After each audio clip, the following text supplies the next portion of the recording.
E o Verbo se fez carne. Editora Verbos, de Robson Gomassons. Prefácio.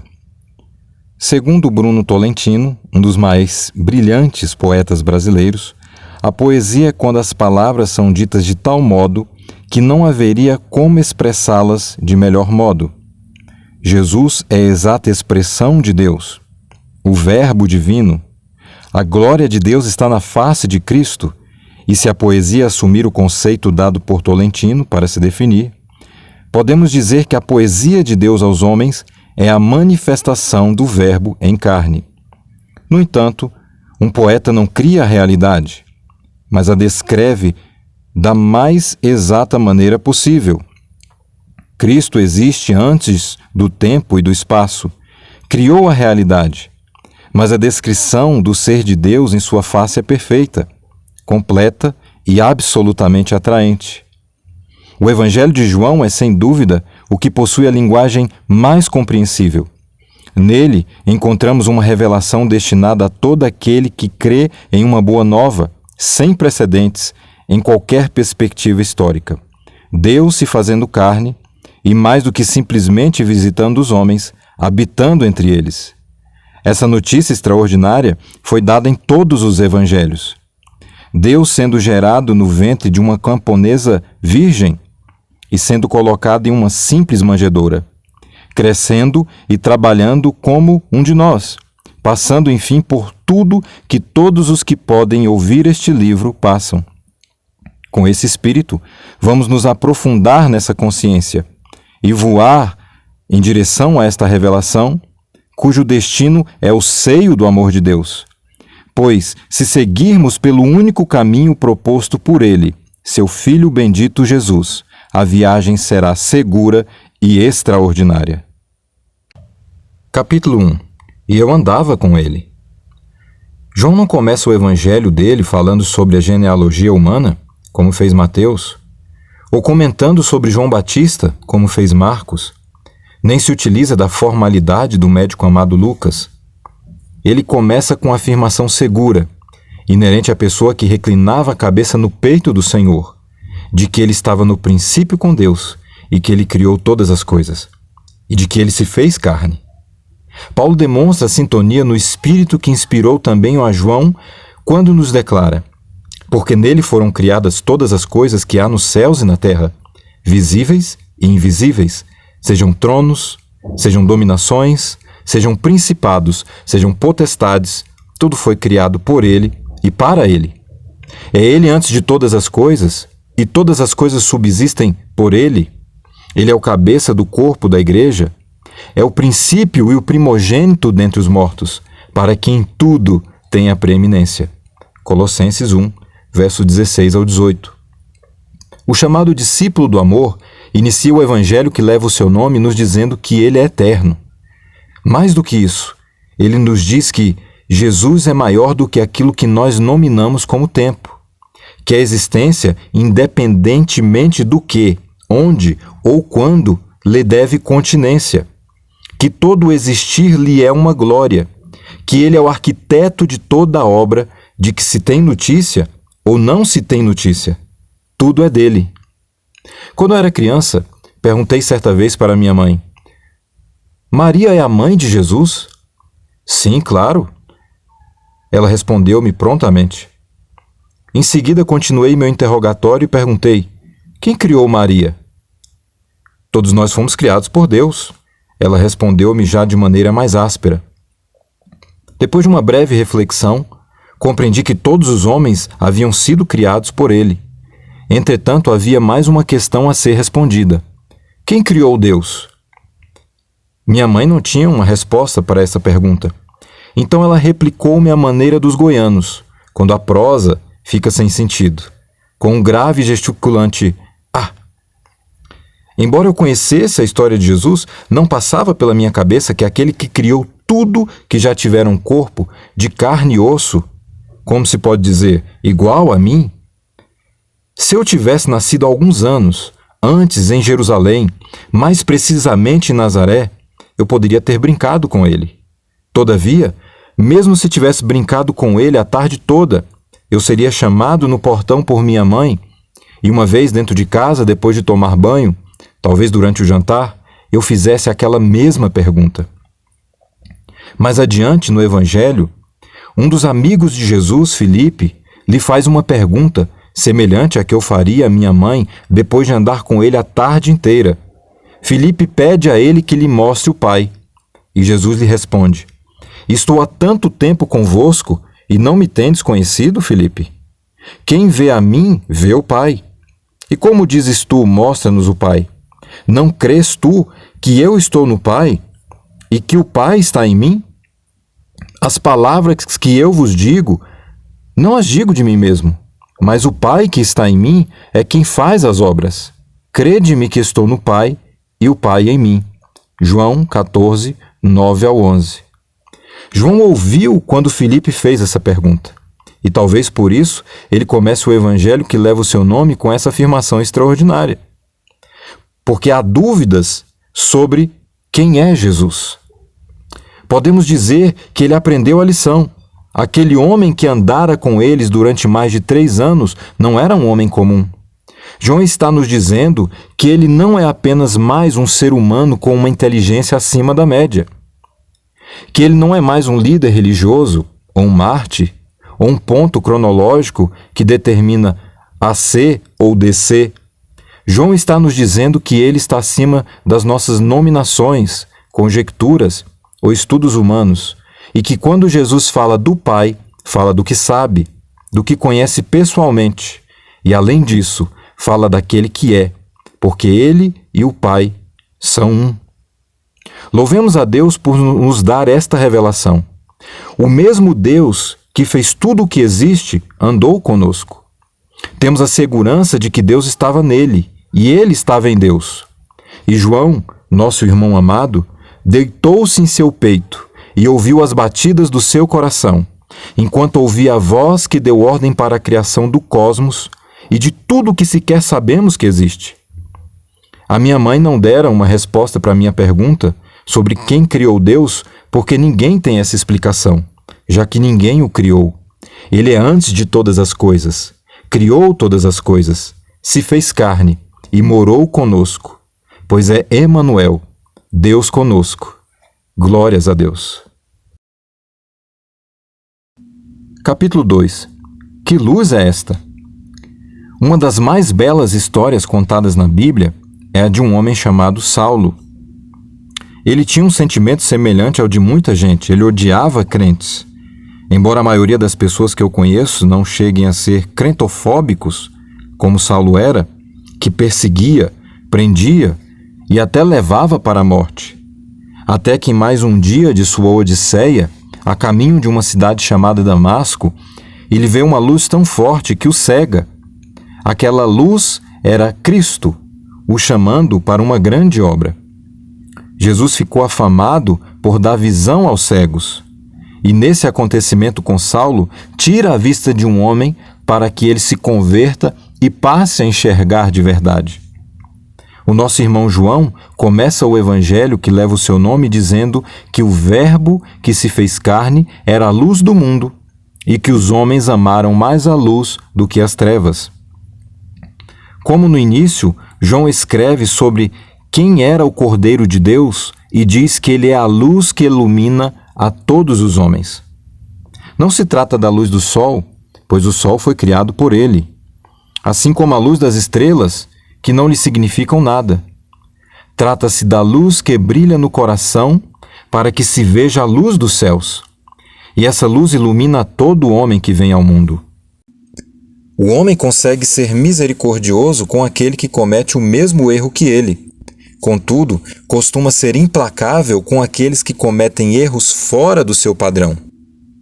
Um dos excertos maravilhosos que João escreve é que Deus enviou seu Filho ao mundo não para que condenasse o mundo, mas para que o mundo fosse salvo por intermédio dele.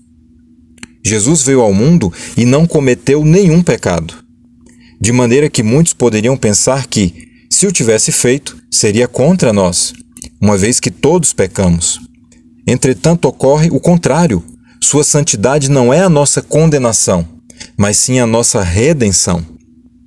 É inevitável que a luz brilhe e ela iluminará todo o homem, expondo quem ele é. Isso não é para nossa condenação, e sim para nossa redenção, se crermos no Filho de Deus. Uma vez que essa luz brilhe, trará à tona todos os cantos obscuros da nossa alma. Para não serem expostos, alguns procuram a escuridão para se esconder dele e esconder aquilo que são. Aqueles que não se escondem da luz recebem a promessa de serem purificados. Mas, se andarmos na luz, como ele na luz está, temos comunhão uns com os outros, e o sangue de Jesus, Cristo, seu Filho, nos purifica de todo o pecado. 1 João 1, verso 7. A exposição a essa luz poderia ser a nossa condenação, pois estamos muito aquém dos padrões de Deus.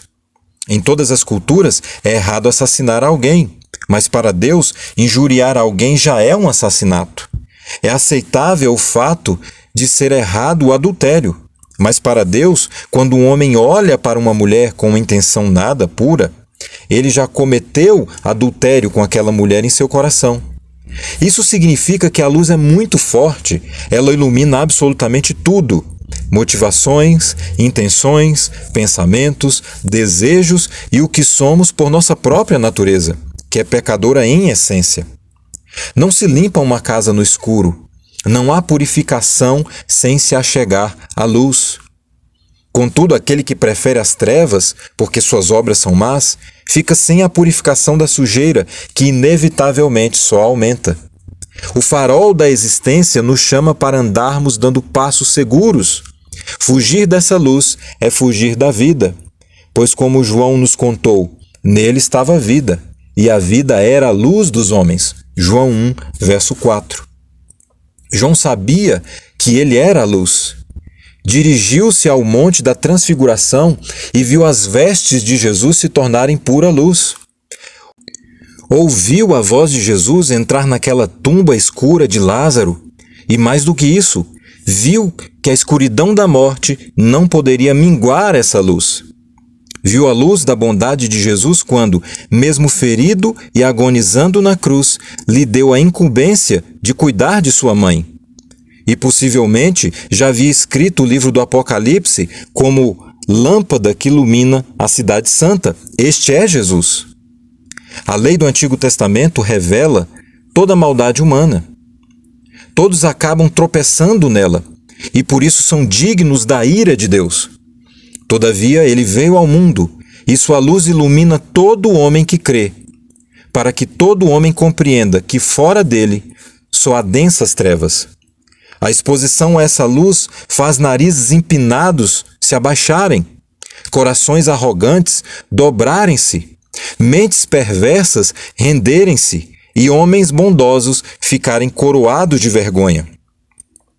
O mais esplêndido é saber que a iluminação de quem crê não visa condená-lo, pois Deus não enviou seu Filho ao mundo para condenar o mundo, e sim para que o mundo fosse salvo por ele. Da mesma maneira que só é possível se ver em um espelho se estiver em um lugar iluminado, não existindo reflexo sem luz, o homem só enxerga quando é iluminado pela luz que ilumina a todo homem. Porque Deus que disse, das trevas resplandecerá a luz, Ele mesmo resplandeceu em nosso coração, para a iluminação do conhecimento da glória de Deus na face de Cristo. 2 aos Coríntios 4, verso 6. Capítulo 3. E o Verbo se fez carne e habitou entre nós. Gostaria de lhe convidar para fazer uma viagem. Entraremos em um carro cuja velocidade marca a velocidade da luz, 1 bilhão e 79 milhões de quilômetros por hora. E o destino é o cinturão de Órion. Não pararemos para abastecer, comer ou ir ao banheiro. Como a velocidade da luz não aumenta e no vácuo não diminui, viajaremos a uma velocidade constante. Após 1000 anos, um pouquinho mais, 1500 anos, poderemos esticar as pernas e conhecer um lugar muito pitoresco. Todavia, mesmo depois dessa viagem, não teríamos andado nem sequer 0,0 0,0000001% do universo. O homem, após muito trabalho, desistiu de quantificar metricamente o universo, pois descobriu que ele é infinito e está em constante expansão. Assim, os pesquisadores escolheram uma fatia desse bolo galáctico de 14 bilhões de anos-luz para estudá-la. 3 eventos me maravilham nesse panorama. O primeiro é que o Senhor disse a Israel: assim disse o Senhor, se puderem ser medidos os céus lá em cima e sondados os fundamentos da terra cá embaixo, também eu rejeitarei toda a descendência de Israel, por tudo quanto fizeram, diz o Senhor. Jeremias 31, 37. O Senhor quis dizer que, no dia em que conseguirem medir o universo, será porque ele terá rejeitado o seu povo. O segundo evento que me chama a atenção é um trecho de Isaías. Quem mediu na concha de sua mão as águas, e tomou a medida dos céus com palmos, e recolheu numa medida o pó da terra, e pesou os montes com peso, e os outeiros em balanças. Isaías 40, verso 12. Significa que esse universo que nós não conseguimos mensurar, o Senhor mede com palmos. Em terceiro, está o evento que me dá vontade de sair voando. Disse Salomão: mas na verdade, habita Deus na terra? Eis que os céus e até o céu dos céus não te poderiam conter, quanto menos esta casa que eu tenho edificado. 1 Reis 8, 27. Salomão diz que o templo que ele havia feito não era suficiente para conter o Senhor. E mais do que isso, declara que os céus dos céus não poderiam conter a sua glória. Quando João nos diz que o Verbo se fez carne, ele está nos dizendo que o mesmo Senhor que ele descreve nos primeiros versículos diminuiu, despiu-se de sua glória, trocando pelo ventre da menina Maria e se tornando um embrião nessa barriguinha tão pequenina. Quando Jesus diz ser manso e humilde de coração, ele não está utilizando uma linguagem meramente retórica. Nesse contexto, imagine porque Pedro se recusou quando Jesus disse que lavaria os seus pés. Pedro disse: nunca me lavarás os pés. João 13, verso 8. Agora, imagine o Senhor, enrolado apenas em uma toalha, dizendo que quer lavar os seus pés. O Senhor, que em um capítulo anterior, no verso 41, é considerado por João o mesmo revelado em Isaías. No ano em que morreu o rei Uzias, eu vi também o Senhor assentado sobre um alto e sublime trono, e o seu séquito enchia todo o templo. Serafins estavam por cima dele. Cada um tinha 6 asas, com 2 cobriram os rostos, com 2 cobriram os pés, e com 2 voavam. E clamavam uns aos outros, dizendo: Santo, Santo, Santo é o Senhor dos exércitos. Toda a terra está cheia de sua glória. Isaías 6, verso 1 ao 3. A revelação foi tão chocante que, diante dela, Isaías sentiu que ia morrer. Agora o mesmo Senhor quer lavar os seus pés, os pés dos discípulos. Pedro lhe diz de forma convicta que não permitiria isso. E Jesus lhe disse, respondendo: se eu não te lavar os pés, não tens parte comigo. João 12, verso 8 ao 10. Pedro teria de aceitar o que Cristo fez por ele a fim de ter parte com ele. E agora, aquele que não queria sequer que lhe fossem lavados os pés, quer que o Mestre lhe lave por inteiro. Não se tem parte com Cristo a não ser que se aceite, que ele se fez carne e habitou entre nós. Não se tem parte com ele quem se envergonha dele. É necessário crer que aquele homem ferido, seminu e humilhado na cruz é o Filho de Deus, derramando a sua alma na morte e fazendo oferta pelos pecados do mundo. E ressuscitando segundo o que o próprio João nos dá notícia. Não é à toa que o Evangelho significa boas novas. Capítulo 4. Livro aberto. Havendo Deus antigamente falado muitas vezes e de muitas maneiras aos pais pelos profetas, a nós falou-nos nestes últimos dias pelo seu Filho. Hebreus 1, verso 1. Inevitavelmente, o homem é atraído para Deus. Até mesmo os ateus dedicam boa parte do seu tempo a ele, tentando provar que ele não existe. Quando o homem quer conhecer algo, ele vai a uma faculdade, faz testes laboratoriais ou frequenta uma biblioteca. Quando o assunto não é tangível, o homem tenta, por meio da reflexão, chegar a uma conclusão final.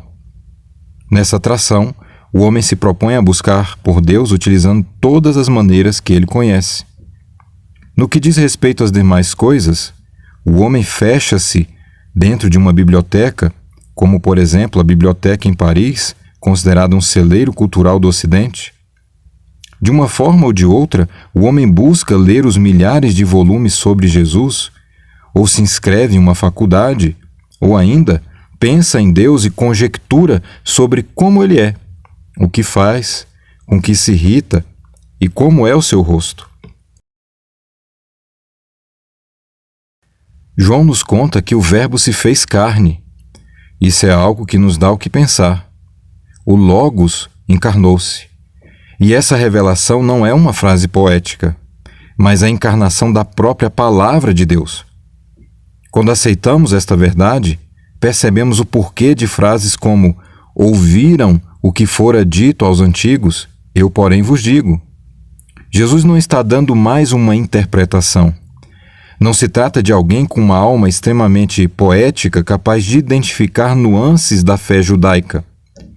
Ele é a própria encarnação de tudo aquilo que o homem pode conhecer de Deus. Eu sou o caminho, a verdade e a vida. Ninguém vem ao Pai senão por mim. João 14, verso 6. Tomé certa vez estava preocupado porque Jesus dizia que estava para partir e Tomé não sabia para onde ele iria. A dúvida de Tomé era como saberia o caminho que Jesus faria. Jesus deu a Tomé uma resposta que até hoje alguns não entendem. Ele não está apenas dizendo que ele é o único intercessor entre Deus e os homens, e sim que ele é o caminho para Deus. Ele é o jeito de Deus, pois ele prossegue dizendo: se vós me conhecesseis a mim, também conheceríeis o Pai. E já desde agora o conheceis, e o tendes visto. João 14, verso 7. O contexto nos revela que ele estava mais do que se intitulando um único mediador, que ele é o rosto de Deus. Ele é a forma, o jeito, o trato, a gentileza, enfim, denota que tudo o que de Deus se pode saber se revela no seu Filho, que se tornou sua imagem e se revelou aos homens. Todas as tentativas humanas de conhecer a Deus de forma isolada, sem considerar Jesus, são um equívoco. Até o que tiver o seu nome, mas for um estelionato ao seu significado, não é de Deus, porque ele é a forma de Deus. Não se vai a Deus por conhecimento adquirido em uma biblioteca ou faculdade, ou por demoradas lucubrações. Só se aprende sobre Deus assentado aos pés de Jesus e deixando de lado toda presunção de conhecê-lo. Pois tudo o que se pensa sobre Deus e que não é segundo o que se revela em Jesus é mentira. Pois ele não é apenas o caminho, mas também é a verdade de Deus. Qualquer tentativa de se dar significado ao Senhor apenas pelo crivo de dogmas, preceitos ou ritos, sem olhar a pessoa de seu Filho, só gera morte. Todavia, ele é a vida. E a partir de sua face, vemos a glória de Deus, aprendendo por meio de um livro que está escrito da primeira à última letra no alfabeto divino pelo Verbo eterno de Deus. Eu sou o Alfa e o Ômega, o princípio e o fim, o primeiro e o derradeiro. Apocalipse 22, verso 13. Conclusão: a encarnação de Jesus é a manifestação literal de Deus na história. Contudo, não temos apenas o relato de uma criança que nasceu, ou do protótipo do homem universal, de seu exemplo de liderança, engajamento social ou aplicações psicológicas de sua mensagem, mas a intervenção de Deus no mundo por ele criado. Jesus é o rosto, o jeito, o método, enfim, Deus estava em Cristo, nos mostrando como Ele é e efetivamente salvando os que creem no Evangelho da Graça. Com isso, dá-nos a segurança para saber que Ele e sua obra completa e perfeita revela o plano de Deus, revela quem nós somos e o trabalho da obra que será contada e celebrada em todas as eras até a eternidade, sem tempo, a obra daquele que se fez carne e habitou entre nós.